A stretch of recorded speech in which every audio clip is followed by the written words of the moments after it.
Is Governor Sakaja's vision of Nairobi a mirage?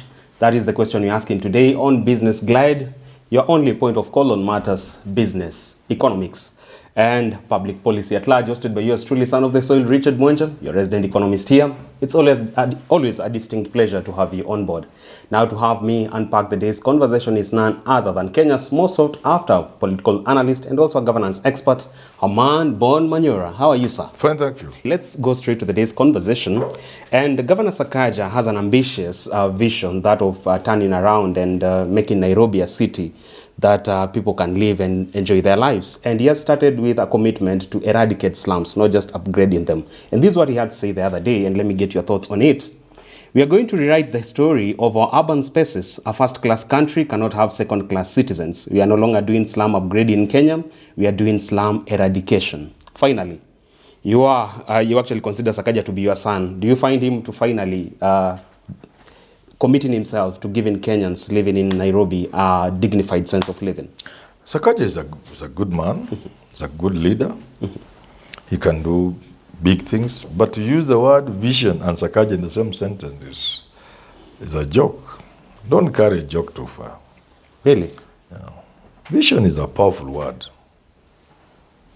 But Sakaja has no vision, but he's a good man.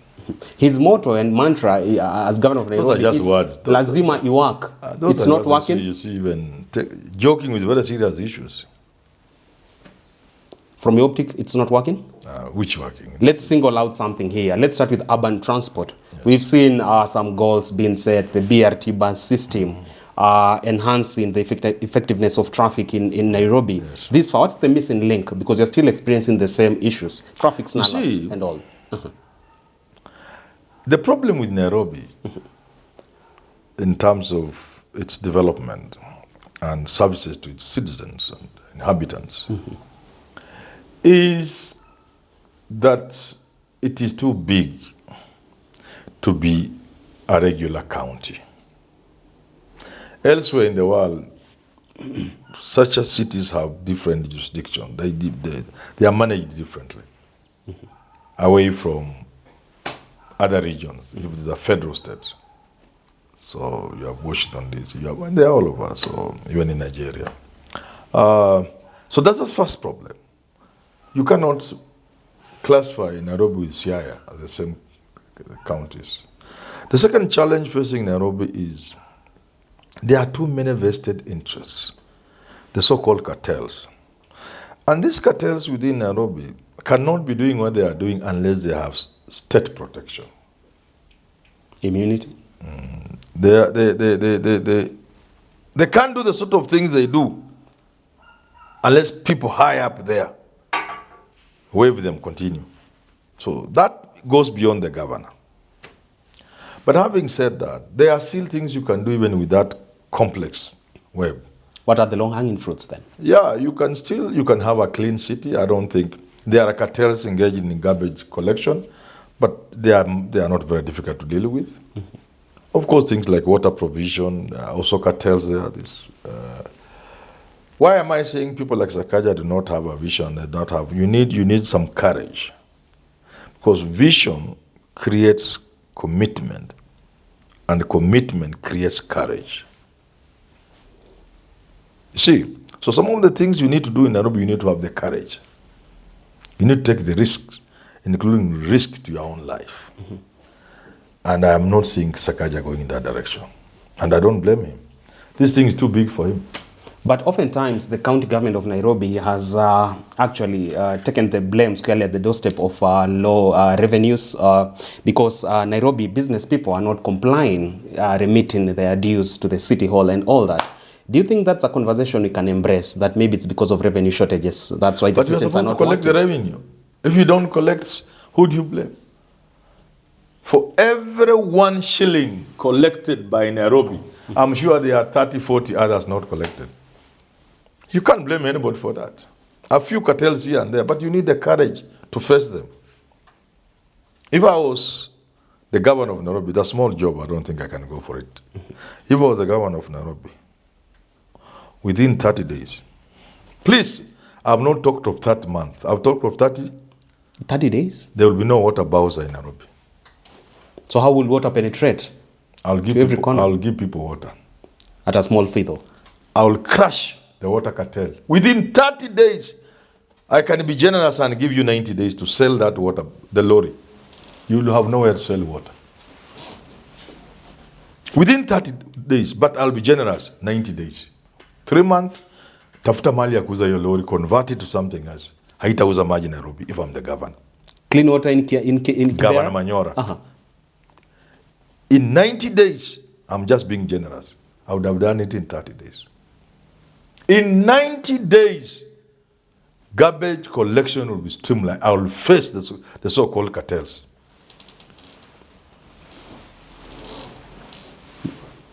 Without much use of the kanjos for compliance I'm telling and you, enforcement? there will be no garbage in Nairobi. Nairobi will be a clean city.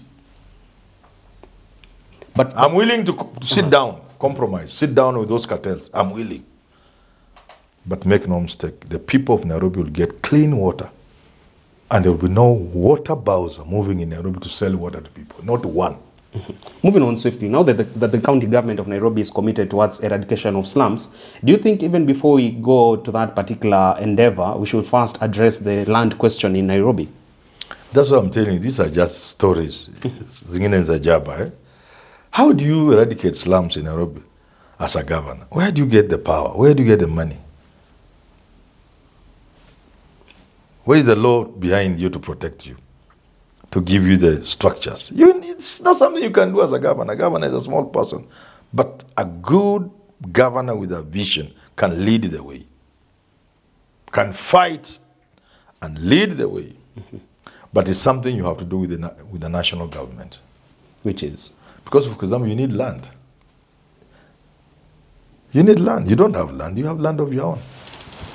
You need land. That's the national government. National government will give you land by making very radical moves. Degazetting certain forests, for example. Designating part of the national park, if you must. At the expense of biodiversity? Please, that nonsense. Let's not listen to such a stupidity. We will continue listening to stupid boys and girls from Europe and America, and they don't feel it. If a boy talks about national park and because he has come from UK, Climate action? and there isn't a single city in the world with a national park. One. I want them to name one. One city in the world with a national park. Inside the city. But that's not enough. If you bring me that nonsense of climate action and those stupid things, I'll tell you.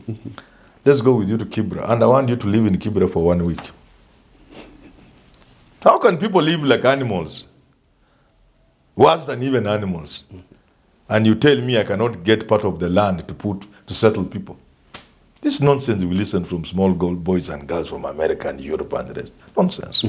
We have enough land in this country to take off what God has given us by way of wildlife, flora and fauna. We have enough space for trees to have more than 10% forest cover. We have it. God has blessed us with enough land. Some of it we fed with natural rain. Some of it we can do major irrigation with the water even from the lake, the sea in Mombasa. We have enough land. All we need to do is think. But we must create some little space for our people to live decent lives.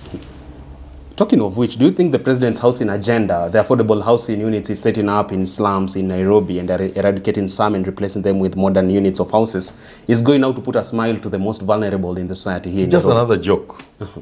You know, these are just jokes. And it is very sad. Sometimes when I say I'm leaving this TV and video talk, it's because some of these things affect me. I feel very hard. One day, some British young girl came to interview me for her PhD thesis, I think. And it was about slums, the so-called slum upgrading. And at that time, Kibaki and Raila were doing this Kibra thing. Itakataka wamejenga hapa Kibra. They wanted to settle. So 2 things. One, the amount of money set aside for feasibility studies. I told her, I think we have Now you say, surely. Now that you have said it, I can say it. You know, I've given this example many times. Now that you have said it, I can also say something. What's wrong with you Africans? That's what she asked. What's wrong with you Africans? Honestly. This is a young girl, barely 20. Putting up that big 21, question. 22 there, small girls like this one here. What's wrong with you Africans? Why do you do this to yourself? The amount of money set aside for feasibility studies. But that's not enough. At that time, people were saying Kibra had 1 million people. The largest slum in Africa. Whether that is true or not is not very the bigger issue. The bigger issue, were there 1 million people? I think it has been established about 200,000. You have about, perhaps, I don't have the facts, perhaps 100,000 or so households. If you are going to be constructing 1,000 houses, you know that is Kibaki, the famed Kibaki and Raila. You know, we are so stupid as people. And this kind of stupidity, we shall be extinct. Sometimes I amuse my students. I don't know whether I told you when I was teaching you. You see, if you look at the animals that are extinct, one of the characteristics that stands out, most of them are very huge bodies and very small heads. Dinosaurs and all. Yeah. So it can be eaten by other animals. By the time that message reaches the small head and the small brain, it is gone. In other words, what makes human beings survive is the mental capacity. The capacity to think. To do things that are a product of thinking and serious mental engagement. So if you have a slum of 200,000 people, maybe 100 households, and you are doing 1,000 houses in 2-3 years, now these people are giving birth. You need 1 million years to settle them. That's stupid. That kind of stupidity. You know, we are all carrying that stupidity with us wherever we go in the world. People say, how stupid can human beings be? How can you do 1,000 houses and you want to settle 200,000 people? And you are doing that 1,000 in 3-4 years. The houses we are talking about under affordable houses, assuming things went clockwise and they achieved every single objective, they were able to put out all the houses they are saying they can put up. At only 3,000 Kenyan shillings. Don't forget about what they will cost. True. There is housing and there is houses. I'm talking about houses first. Good. The physical structure you call a house. Fair enough. At that rate, you need 100 years or 200 years to have enough houses for people of Nairobi. For heaven's sake, Nairobi has more than 4 million people. In a country with less than 30,000 people on mortgage, most of which, of course, is in Nairobi. What does that tell you? A city of 4 million plus people, heading to 5 million, where 90% or more stay with the things you are calling slums. These are not even slums. These are worse than slums. You must look for a name to give them. If you have 80% of the inhabitants of Nairobi living in these things you are calling slums, if you want to settle these people, if you want to create enough housing, you need to engage thinking, big thinking, not this kindergarten thinking. Are you saying you don't credit Governor Sakaja with deep thinking? Which thinking is that? No, I'm even being fair to Sakaja. I'm saying this thing is too big for him. It's beyond him. But I'm only laughing at what even we are doing as a nation, as a country, as a government, so-called affordable housing. These are just jokes. We can continue with the jokes. And there's nothing wrong with joking. There's nothing wrong with joking. We can continue being a poor third world country. Dirty. There's nothing wrong with that because we are not the only ones. Look at what's happening in Haiti. Except we give the impression that there's something wrong with the black skin, which is not true. It is the black civilization that has outlived, that there isn't a civilization in the world that has produced what black civilization has produced. Not in medicine, not in science, not in building. Which science has ever produced pyramids, can build those pyramids? Which science can even explain how they were put up? How are those rocks lifted? Mzungu, they were even saying slaves, when it was proved to, where would they even stand? What would they use to pull the big boulders, the big rocks? They removed it from one of the 7 wonders of the world. Because now they say it was slaves who did it, which is not true. So we are behaving as if there's something wrong with the black skin. Yet it is leadership we don't have. We require thinking. Let me tell you, this sort of thinking, if you can call it thinking, cannot settle Kenyans in decent houses, even in 200 years. And yet it can be done. I've said, if Manyora was the president of this country, if I am the president, in 5 years, there will be no Kibra. In 10 years, in 10 years, under Manyora presidency, the slum will be Buruburu. That will be the poorest estate, which I will be facing out in another few years. Buruburu? Yes, that will be the lowest we can go. All this nonsense you are seeing, hizi manyumba zimejengwa zitakuja kuua watu. If there's a small earthquake in Nairobi, all these so-called apartments people have put up, Dandora, where all these go now, you see them everywhere. They will come crumbling, all of them. They'll fall down. People will just die. Not even the sort of earthquake that happens in Japan. Much less than that. So we need big thinking for our own survival in the future, because one day you can wake up and find 1 million people in Nairobi are dead. A small earthquake. We cannot withstand an earthquake. All these houses are constructed badly, cheaply. Quality assurance checks by the county government? There's nothing. They are crowded. There's nothing. Even in terms of an emergency, even fire brigade, there are so many places where those fire brigade can't get access. This requires thinking and planning. I'm then intrigued to ask you, so then, how far is Nairobi County from being the Kigali of Kenya? Which one, Kigali? We are going in the reverse direction. We are not even the Nairobi of 1960s or 50s, which was better. Nairobi today is a death trap. It's a dirty town. Nothing's working. If you want water, you buy. I'm a poor man and spend 20,000 on water every month, and yet I'm just an ordinary Kenyan. 20,000 shillings per month buying water. People in those called slums can hardly access a 20 jerrycan, whatever, of water, which they buy even at 20 shillings. 60 years after independence? Yes. And that 20 liters of water, if you are lucky to have it, is for cooking, for washing, for everything. And you can maybe buy only 3 or 4 in a week, if you are lucky. A city where 80+% cannot access clean water. It's not a city. You cannot be talking of Nairobi as a city. This is just a big slum. Kigali is a far-fetched dream for us. Kigali is a town built on planning. Which begs the question, for us to be near to Kigali, do you think we can probably give a benefit of doubt to none other than Embakasi East Member of Parliament, because some people are already floating his name as the best candidate for governorship in 2027 Nairobi. Babu is a good chap, but you see, again, maybe it's just talking. But when you look at him, he could be better than Sakaja. He could be better than Sakaja. You believe so? I think so.